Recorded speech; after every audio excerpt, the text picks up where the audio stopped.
에베소서 6장 19절에 보면 또 나를 위하여 구할 것은 말씀을 주사 나로 입을 열어 복음의 비밀을 담대히 알리게 하옵소서.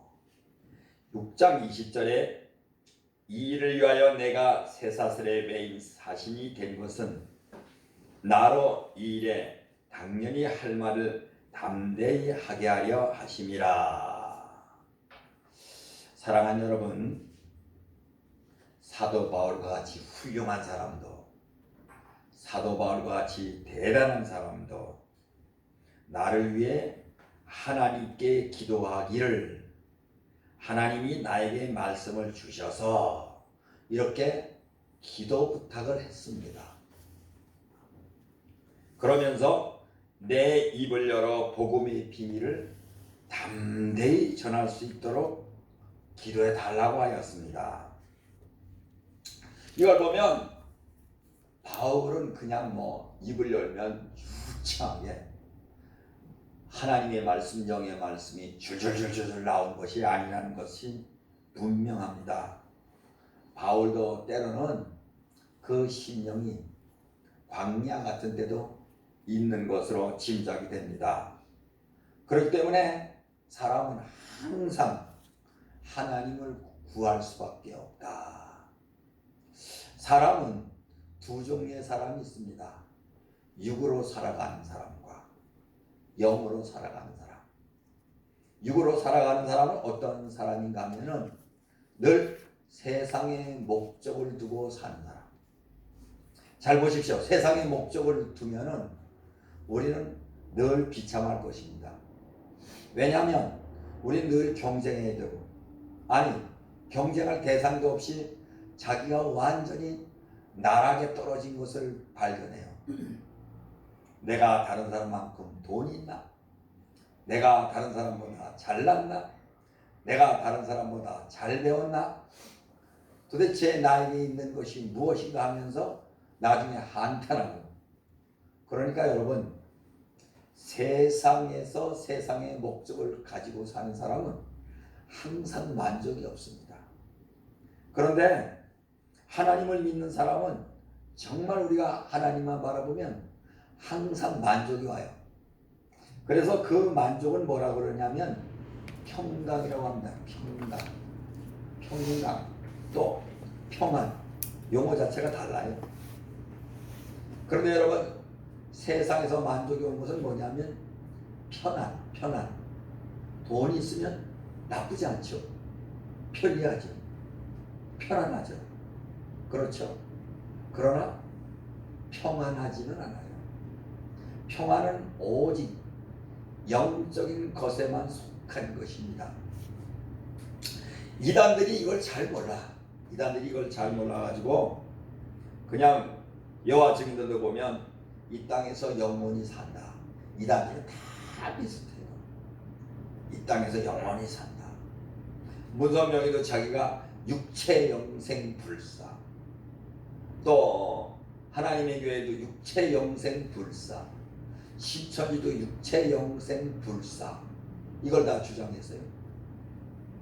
여호와 증인들이 14만 4천인에 들려고 그렇게 전도를 열심히 한 겁니다. 근데 14만 4천 명이 넘었어. 한 300만이 됐어요. 그러니까 또 싹 말씀을 이렇게 바꾼 거예요. 다 그래. 이단들은 다 그래. 신천지도 이미 20만 명이 넘었다고 그러니까 이제 또 말씀을 또 바꾸잖아요. 다 그래요. 자, 많은 목사님들이 기도하는 제목이 뭘까? 저는 그렇습니다. 주여, 하나님 아버지, 저에게 말씀을 주옵소서. 자, 여러분도 한번 해보세요. 저에게 말씀을 주옵소서. 저에게 말씀을 주옵소서. 말씀을 주옵소서. 두 번째는 저에게 성령의 능력을 주옵소서. 그래서 여러분, 정말 지팡이가 능력이 있어 행하마니요 잡은 손에 능력이 싸우니 마른 막대 같은 나를 잡아 역사하여 주옵소서. 이렇게 여러분 부흥성가를 부르는 분도 있지 않습니까? 시편을 쓴 다윗도 하나님 어찌하여 얼굴을 내게서 숨기시나이까? 하나님은 어디 계시나이까? 어쨌든 시편을 보면 여호와여 언제까지니까 나를 영영히 쉬었나이까? 사랑하는 여러분, 하나님을 만나는 것은 때로는 광야에서 우물을 파는 것과 같아요. 저는요, 우물을 파는 사람들 대단하다고 봐요. 물론 어떤 기구도 있지만 우물을 파는 사람들은 땅 속에 물이 있다고 믿고 팝니다. 참 답답해요. 저도 우물을 파봤어요. 그런데 한 2m 파니까 물이 나와요. 콸콸콸 나오길래 그걸 이제 시골에서 펌프로 이렇게 썼는데 물이 찝찝해. 더 파야 돼. 더 깊이 파야 반석, 단단한 돌에서 나오는데 마찬가지입니다. 우리가 기도도 2m처럼 가까이 하면 건수 같은 은혜가 나와. 건수가 뭡니까? 겉에 있는 물. 속수가 나와야 돼. 샘물. 샘물은 어디냐면 깊이 파야 돼요. 그래서 여러분, 우리가 더 신앙생활을 깊이 하는 거, 찬송도 깊이 하고 기도도 깊이 하고, 여러분 남녀가 사귀어도 그냥 건성건성으로 사귀면은 결혼하지 않죠. 깊이 사귀다 보니까 요즘에 우리 최민서하고 정진모 보면은 참 보기가 좋아요. 저렇게 좋아하는 걸 진짜 결혼을 시키지 부모님들이 여태까지 끌고 왔나?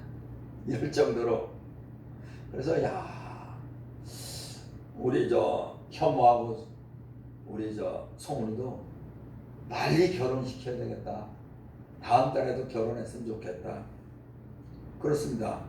그러니까 여러분, 그게 정상의 정상. 사랑하는 여러분, 우리는 하나님을 믿잖아요. 그리고 예수님이 우리의 신랑이라고 하잖아요. 그러면 우리는 예수님과 하나 되는 거예요. 그게 소원이요. 우리가 천국에 가야 예수님과 하나 되어서 예수님을 만날 수 있잖아요. 그러니까 남녀가 그렇게 좋아하듯이 우리 예수님을 그렇게 좋아해야 될 줄로 믿으시기를 예수님 이름으로 축복합니다. 네. 할렐루야.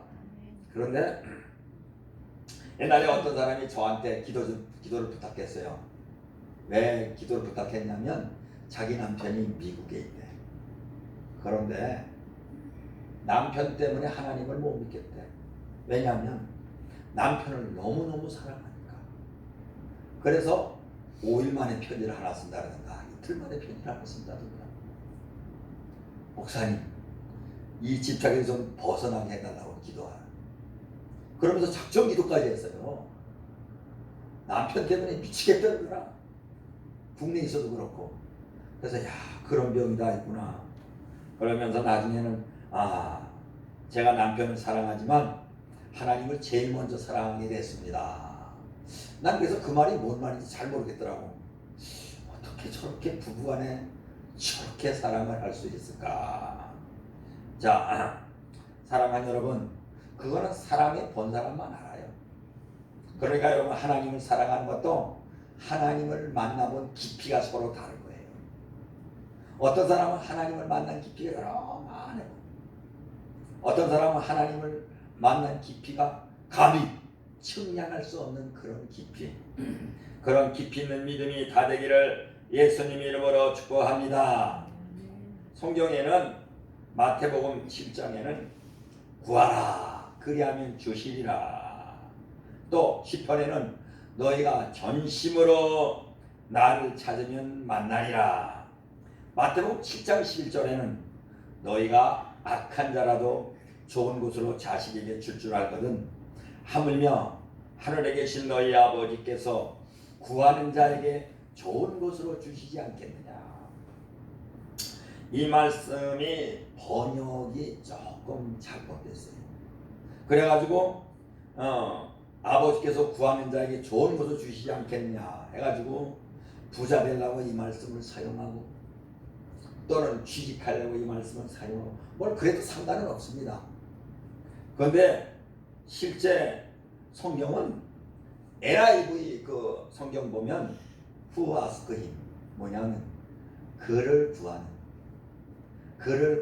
자. 그러니까 무슨 얘기냐면 그가 누굽니까? 예수님을 구하는 자. 그가 누굽니까? 하나님을 구하는 자. KJV 성경도 마찬가지입니다. That ask him. 이것도 뭐냐면 그를 구하는 자. 헬라 성경도 어톤 그것도 그를 구하는 자. 그러니까 여러분 무슨 얘기냐면 하늘에 계신 너희 아버지께서 구하는 자에게 무엇을? 성령을 주시지 않겠느냐? 하나님을 주시지 않겠느냐? 다시 말해서 그를 구하는 자, 그를 주시지 않겠느냐? 이런 뜻입니다. 아니 하나님을 주신다니 그게 무슨 말인가? 성경은 하나님을 주시는 것은 바로 성령님을 우리에게 주신다는 것. 성령님을. 이게 잘 이해가 안 가요. 어떻게 성령님이 우리 안에 있으냐? 어떻게 성령님이 우리와 함께하냐? 그러니까 여러분 이거는 신앙생활이 깊어지면서 이런 것이 성령님이 함께하는구나. 가령 여러분이 말씀을 읽을 때 그 말씀을 통해서 위로가 됩니다.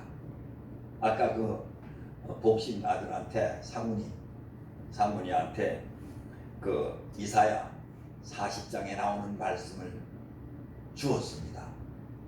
여호와를 앙망하는 자는 새 힘을 얻으리. 그러니까 여러분 하나님을 바라보는 자는 하늘로부터 새 힘이 온다는 얘기예요. 그런데 이 말씀을 받아들이고 계속 그 말씀을 묵상할 때 정말로 힘이 와요. 근데 여러분 성경은 그렇게 되어 있지 않아요. 부모님을 바라보는 자는 새 힘을 얻으리. 이런 말씀도 있으면 좋을 것 같아요. 그죠? 그러면 낫고 잘 거 아니에요? 성경은 그런 게 없어요. 아니면 날마다 남편을 바라보는 자는 새 힘을 얻으리. 사랑하는 여러분, 여러분들 남편을 바라보고 아내를 바라보고 살면 어떻게 되는지 아십니까? 비참해져요.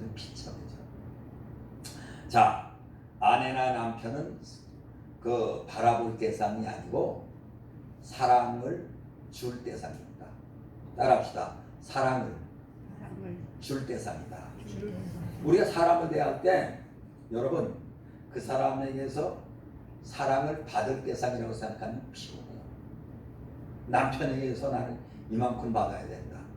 내가 받은 만큼 돌려준다. 피곤해요. 결혼한다는 것은 여자가 남자에게 사랑을 주려고 결혼하는 거예요. 또한 남자가 여자에게 사랑을 주려고 결혼하는 거예요. 이러면 피곤하지 않아요. 바라보려고 서로 결혼하는 것은 아닙니다. 둘이 바라보면 피곤합니다. 바라보니까 이건 뭐 그냥 시도 때도 없이 전화하는 거예요. 그냥 하루에도 한 20번도 더 해. 막 그냥 어떤 분하고 이렇게 차를 타고 가는데 약간 붉긴 하더라고. 근데 나는 그거 적응 못해요. 아니 운전을 해야 되는데 또 차가 돌아와. 여보 자기 지금 어디가? 서해안 그때 일주할 때입니다. 어디 간다고 그러니까 또 와요. 자기 지금 어디가? 와 그러면 또 뭐 운전대를 놓는지 마는지 운전을 잘하는지 막 이래봐요. 옆에서 아주 불안해. 도대체 저 심정들은 무슨 심정일까? 그런 생각이 들긴 듭니다. 누가복음 11장 13절도 너희가 악할지라도 좋은 것을 자식에게 줄 알거든. 그렇잖아요. 부모님이 아무리 악한 사람도 자식에게는 좋은 것 주고 싶어 합니다. 하물며 하늘 아버지께서 구하는 자에게 아까 얘기했죠? 그분을 구하는 자에게 성령을 주시지 않겠느냐. 따라합시다. 그분을 구하는 자에게 성령을 주시지 않겠느냐. 마태복음 6장 33절에는 너희는 먼저 그의 나라와 그의 의를 구하라. 그리하면 이 모든 것을 너희에게 더하시리라. 사랑하는 여러분, 여기에 보면 이 모든 것은 무엇이냐면 세상 것입니다. 그러니까 세상 것을 먼저 구하지 말고 하나님의 나라와 하나님의 의. 그러니까 여러분, 진정한 평강은 하늘과 연결되어 있다는 거예요. 영의 사람은 세상 것으로 만족하는 것이 아니고 하나님의 말씀으로 만족합니다. 그래서 그 말씀이 그러한가 하면서 또 보고 또 읽게 되고 또 보고 또 읽게 되고 그러면서 점점 신앙생활이 깊어진 줄로 믿으시기를 예수님 이름으로 축복합니다. 여러분, 하나님의 나라는 어떤 나라입니까? 하나님의 나라는 뭐 어떤 사람들이 얘기하는 뭐 평등한 나라. 여러분, 하나님의 나라는 뭐 그냥 모두가 평화하는 나라 아닙니다. 하나님의 나라는 어떤 곳인가? 하나님의 나라는 바로 천국을 말씀해 주고 있는 것입니다. 천국. 이 세상에서 평화가 있고 이 세상에서 평등이 있고 이 사회주의자들은 성경을 해석해도 그렇게 해석해요. 이 해방신학이라는 것이 교회에 들어와서 그래가지고 NCC라는 단체도 생기고 희한한 단체가 많이 생겼어요. 전라도 신안군 하이도에서 태어난 김중곤 목사님이라는 분이 있습니다. 김중곤. 이야, 그분 정말 대단한 분이에요. 여러분, 신안군에는 누가 있냐면 문준경이라는 전도사가 있었지 않습니까? 그 문준경이가 진짜 결혼했는데 한 번도 남편하고 합방을 하지를 못했어. 남편이 그렇게 싫어해. 그러면서 쫓겨나죠, 그 집에서. 쫓겨났는데 문준경이가 이제 죽을 생각을 하는데 목포에 가서 이성봉 목사님을 만납니다. 이성봉 목사님은 그 당시 대단했던 분이에요. 그래서 그분을 만나서 은혜를 받고 그 길로 바로 신안군으로 들어갑니다. 그 뻘을 어떤 때는 16km 이상을 뻘을 헤치고 다니면서 복음을 전합니다. 그래가지고 신안군 일대에 수많은 사람들이 예수를 믿어요. 저는 우리 청년들하고 가봤기 때문에 아주 진짜 그 현장을 보았습니다. 술집이 없어요. 담배 피는 사람이 없어요. 아직도 그래. 그런데 그분이 나중에는 공산당들한테 순교했잖아요. 자기 교인들이 다 죽창에 죽는 것을 보고 목포에서만 안 죽는데 목포에서 그리로 달려갔잖아요. 이성봉 목사님 그렇게 말려서 달려갔어요. 그래서 완전히 뭐 이렇게 기독교인들이 진짜 씨가 마르다시피 했죠. 그리고 누가 예수를 믿으려고 하지 않아. 예수 믿으면 저렇게 죽는데. 그런데 놀라운 것은 그 신안군 정도가 몇 년 전까지만 해도 우리나라에서 가장 예수 믿는 사람들이 많아. 교인들의 95%가 예수를 믿는. 이야, 이게 하나님의 기적 아닙니까? 그런데 그 열매 속에서 누가 태어났냐면 김중곤이라는 목사님이 거기서 나온 거예요. 그러니까 김중곤 목사님은 문준경 전도사님을 굉장히 그리워합니다. 바로 그 열매로 해서 태어났기 때문에. 그분이 이제 신학교를 갔는데 그때 신학교가 중국의 봉천신학입니다. 봉천. 그 봉천신학에서 신학 공부를 하다가 그 일본 그 사람들에게 끌려서 이제 그 싸우러 저 태국 쪽으로 갑니다.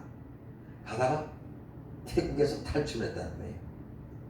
탈출하고 와가지고서 이제 다시 신학교에 들어갔는데 같이 있던 동료들이 이 빨간 사상이 들어가가지고 고발을 해가지고 아니 같은 동료가 같은 신학교 다니는 동료가 그래가 또 잡혀가가지고 미얀마에서 탈출했다는 거예요. 미얀마에서. 이번에는.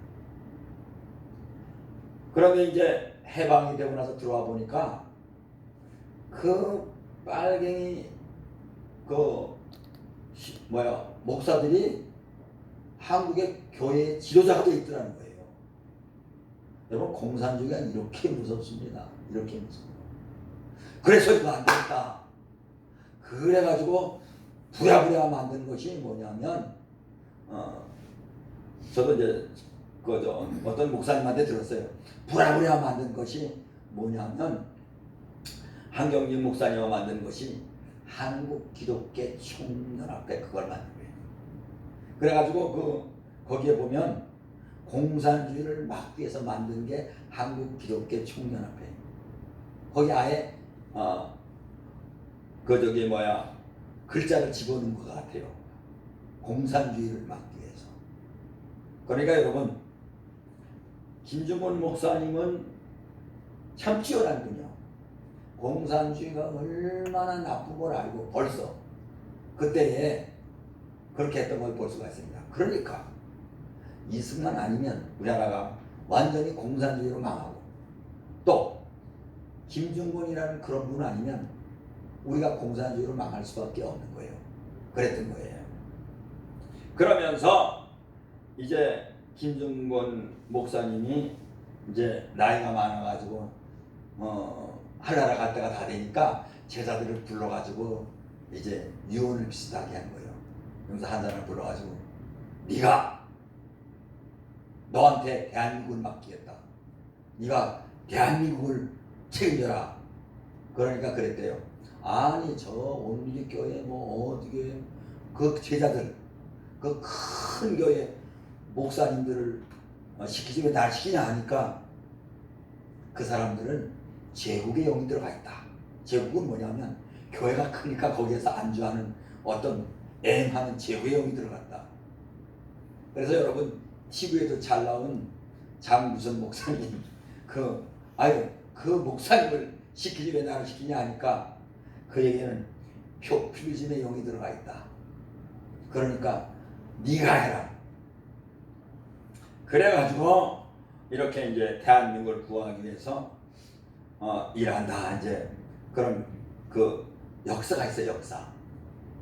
아주 재밌는 역사가. 그러니까 이 한 사람 문중경이라는 그 정말 위대한 여자 전도사의 그 영성의 줄기가 김중곤 목사님으로 내려와가지고 다시 이 기독교의 곳곳에 숨어 있는 거. 문중경뿐만 아니고 많은 순교자들이 여러분 죽었습니다. 북한에서는 전 교회 목사님들이 한 사람 빠짐이 다 죽었어. 강영희 같은 이런 김일성이 삼촌인가 누구만 빼놓고 다 죽었어요. 순교의 터위에 이 기독교가 세워져 있는 거예요. 자, 그렇다면 여러분, 이 순교의 터위에 세워진 이 기독교, 반드시 저는 하나님께서 이러한 위기를 통하여 북한 정권이 무너지고 김정은이 무너지고 저 북한 땅에 그 지하에 숨어있는 기독교인들이 자유롭게 찬양하고 자유롭게 기도할 수 있는 그날이 올 줄로 분명히 믿습니다. 여러분 한번 생각을 해보십시오. 어느 날 갑자기 촛불이 들고 와서 교회 문을 닫게 하고 그러면 여러분 우리가 다 안 보이는 지하로 내려가서 기도하고 그래요. 중국처럼, 북한처럼. 그런데 왜 그렇게 그들이 죽어가면서까지 이 믿음을 지키라고 했을까? 그것은 여러분, 이 땅이 천국이 아니고 저 하늘나라 천국이 있기 때문에 그런 줄로 믿으시기를 예수님 이름으로 축복합니다. 할렐루야. 자, 그런데 여러분, 육신이 죽지 아니하면 갈 수 없는 나라. 그런데 어떻게 그런 나라를 구하라고 예수님께서 말씀하셨을까? 살아가는 삶도 늙으면 다 죽어가는데 도대체 천국 가기 위하여 이 땅에 오신 예수님, 도대체 어떤 의미셨을까? 이걸 우리 깊이 생각할 줄 알아야 됩니다. 우리 주님께서는 우리 성도들에게 또 그의 자녀들에게 천국이 있음을 알려주려고 이 땅에 오신 거예요. 천국이 있음을. 그 천국은 어떤 사람이 가느냐 하는 것을 알려주기 위해서 온 것을 볼 수가 있습니다. 그러면서 내가 가는 것이 유익이다. 내가 가면 이제 보혜사가 너희를 위하여 온다. 사실 여러분, 예수님이 살아계시면 사실은 우리가 모두 예수님을 믿을 수가 없어요. 자, 예수님이 유대에 있으면 우린 전부 예수님 만나러 그쪽으로 가야 될 거 아니겠습니까? 그런데 성령, 하나님의 영, 성령은 영이요 영. 이스라엘에서도 성령님을 만날 수 있고 대한민국에서도 성령님을 만날 수 있고 여러분 이불 속에 잠자면서도 성령님을 만날 수 있고 또 어디 회사 안에 쓰든지 골방 안에 쓰든지 산에 쓰든지 어디서든지 하나님을 만날 수가 있습니다. 그래서 저는 항상 하는 얘기가 그거예요. 성령을 만나라. 성령님을 체험하라. 그래야만이 살 수 있다. 항상 천국에 머물 수가 있다. 그러니까 여러분, 우리가 죽어서만 천국 가는 것이 아니라 이 땅에서 천국을 누릴 수 있는 것은 딱 한 가지입니다. 성령님이 내 안에 들어오셔서 우리가 성령님과 함께 사는 것인 줄 압니다. 시편에는 너희가 전심으로 하나님을 찾고 찾으면 나를 만나리라. 전심으로. 여러분, 전심으로라는 것은 전에도 얘기했죠. 칼 든 강도가 왔을 때 그 강도의 칼을 잡고 어떻게 하다가 칼이 떨어졌어. 강도하고 자신하고 칼을 주스려고 그냥 애를 써. 왜냐하면 칼을 빨리 잡아야 상대방을 이길 수가 있지. 그렇지 않으면 그 칼에 내가 찔리고 내 가족이 찔리는 거예요. 그럴 만큼 결사적인 것을 의미하기도 합니다. 그래서 예수님께서 승천하시기 전에 제자들에게 마지막으로 분부하신 말씀도 너희는 예루살렘을 떠나지 말고 아버지의 약속하신 것을 기다리라. 요한은 물로 세례를 베풀었으나 너희는 맨날이 못되어 성령을 받으리라. 저는요 이 말씀이 요즘에 너무 좋아. 예루살렘을 떠나지 말고 아버지의 약속하신 것을 기다리라. 그래서 여러분 간절히 기다린 사람들은 다 주님을 만났던 것을 볼 수가 있습니다. 한국말이 참 좋아요. 간절히. 뭐냐? 간이 절리도록 기도하라. 간이 절리도록 만나라. 물론 이건 원문하고는 틀린 겁니다. 그냥 한국말이니까 재밌게 하려고 그랬던 것을 볼 수가 있습니다. 교회 중고등부 수련회에서 정말 성령 집회가 시작되었는데 그때에 막 학생들이 5명이 나와서 앞으로 목사님이 되겠다고. 그래서 참 궁금했어요. 쟤네들이 진짜 됐나? 그랬더니 내가 확인을 해봤어요. 딱 다 됐어요. 뭐 경철이 무슨 또 광복이 또 몇 명인데 이름도 다 몰라.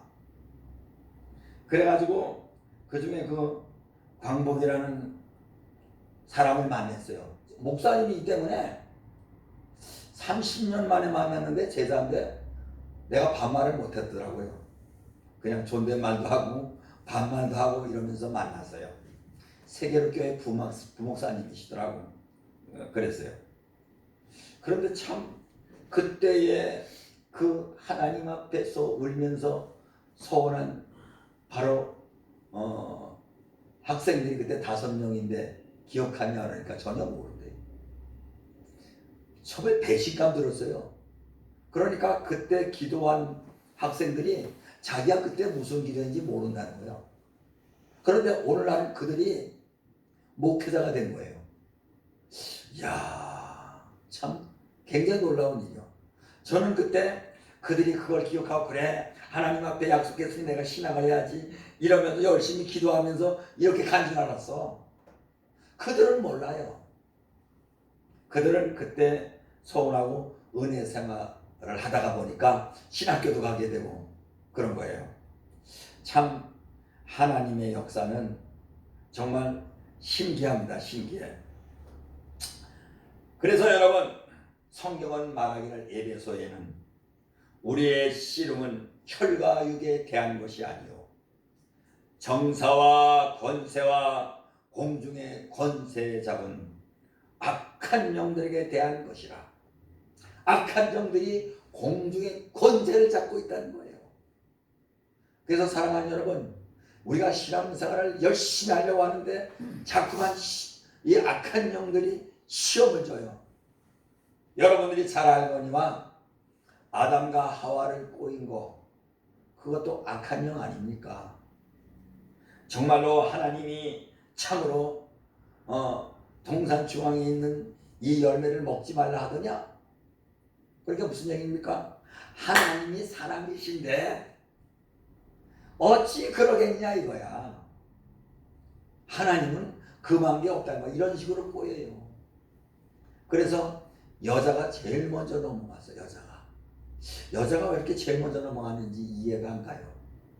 여자가 귀가 얇은가? 제가 보기에는 남자가 귀가 얇은데 저는 보면은 귀가 두껍지 않은 것 같아. 누가 와서 뭐라 그러면 그 말이 믿어지다가 안 믿어지다 그러는데 어제는 여러분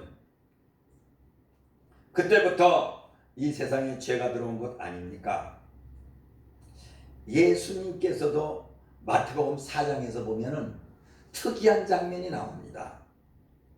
마태복음 4장 1절에는 그때 예수께서 성령에 이끌려 마귀에게 시험을 받으려고 광야로 가사 그랬습니다. 야, 예수님이 마귀의 시험을 받을 필요가 있었나? 그런데 여러분 성령에 이끌려 마귀에게 시험을 받으러 광야로 가사 이 마귀는요 예수님도 시험했어요. 그런데 예수님도 시험한 마귀가 우리를 어찌 시험하지 않겠습니까? 마태복음 4장 2절에는 40일을 밤낮으로 금식하여 줄이신지라. 40일을 밤낮으로 금식하여 예수님께서 줄이신지라. 시험하는 자가 예수께 나와 이르되 내가 만일 하나님의 아들이거든 이 돌들로 명하여 떡덩이가 되게 하라. 금식을 하면요 돌도 떡으로 보여요. 돌도 떡으로 보여요. 어떤 금식하는 사람이 산을 올라가다 보니까 인절미가 떨어진 거야. 옛날에 여러분 시골에 가면 인절미를 하거든요. 인절미를 하는데 마지막 이제 그 기계를 발로 막 누르는 기계 있어요. 왁 그러면서 이제 일꾼들이 다 떨고 나면 나중에 이제 그거를 키로 다 까불고 나면은 이제 그때 어머니들이 이제 밥을 해가지고 인절미를 만듭니다. 그때 장정들이 막 신나요. 양쪽에서 이렇게 떡을 치죠. 그래가지고 칼로 딱 잘라놓으면 요 인절미가 탁 자르면 살짝 말려요. 그런데 그 인절미가 살짝 말린 인절미가 길에 보이는 거예요. 그래가지고 자기가 금식하는 것도 모르고 그 인절미를 딱 주워서 입에 넣으려다 보니까 돌이었던 거예요. 돌. 그러니까 여러분 금식을 하면은 돌이 떡으로도 보여요. 그래서 이 40일 금식하는 사람들 보면 나중에 보면 이가 다 흔들려. 그리고 냄새가 좀 악취가 나. 사람 몸에서 막 악취가 나고 막 옆에 가기 좀 무서울 정도로 막 그래. 이가 흔들리고 그래서 금식하고 나서 최소한도 40일 금식하면은 석 달, 넉 달 이상 그 휴유증을 관리를 합니다. 조금씩 밥도 조금씩, 밥을 못 먹죠. 미음을 먹고 이렇게 합니다. 근데 예수님께서 40일을 금식을 하셨으니까 얼마나 배가 고프시겠어요. 그러니까 사단이 와서 꼬시는 거예요. 돌들로 떡을 되게 하라. 예수님은 할 수 있어요. 그러나 여러분, 그 마귀가 시킨 대로 하면 떡을 구할 수 있는 줄 모르지만, 그러나 여러분, 시험에는 넘어지는 것을 볼 수가 있습니다. 예수님께서도 공생애를 시작하시기 전에 먼저 마귀의 시험을 극복하고 나서야 비로소 기적이 일어나고 병자가 낫고 죄인이 회개하는 역사가 일어났던 것처럼, 우리가 하나님께 쓰임받으려는 과정에서도 반드시 내 믿음으로 극복해야 될 영적인 씨름이 있습니다. 이 씨름이 혈과 육에 관한 것이 아니라 정사와 권세와 어둠의 주관자들에게 관한 것이라고 그랬던 것을 여러분, 성경은 분명히 그렇게 말씀해 주고 있습니다. 이런 이 씨름에서 주저앉으면 하나님의 쓰임을 받는 일이 가로막혀 버립니다. 많은 신학생들이, 많은 일꾼들이 잘 나가다가 기도도 열심히 하다가 타락을 해가지고 일어나지 못한 것을 볼 수가 있습니다. 그래가지고 어떤 경우는 옛날에 보면 술을 잔뜩 먹고 목사님, 제가 저희 아버지가 목사입니다, 막 이런 사람이 있고, 어떤 데는 문 안 열어준다고 와서 발로 막 문을 차고, 그래서 제가 나가서 어디 교회를 이런 법이 있냐고 그러니까 10원짜리 욕을 하면서 나를 패 죽인다고. 아따, 덩치는 크지. 패 죽인다고.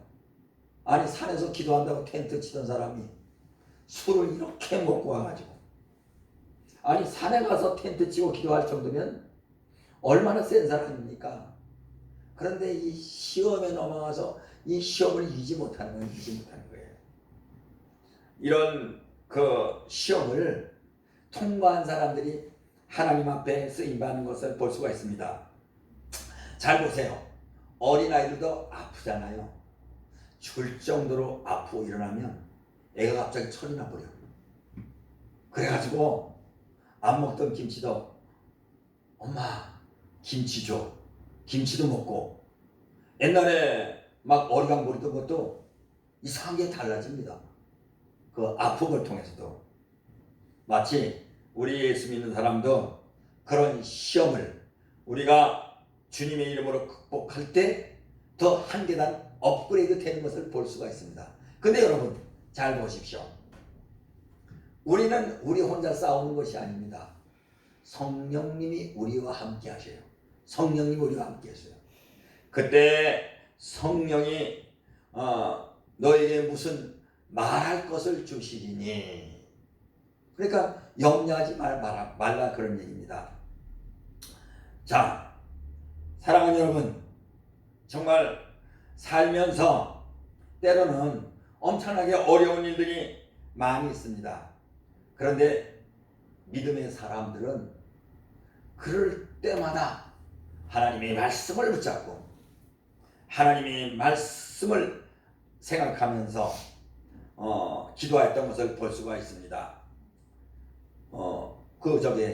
지난번 기도에서도 얘기했는데, 에레미야 33장 3절에는 너는 내게 부르지라, 그리하면 내가 알지 못하는 크고 은밀한 일을 내게 보이리라.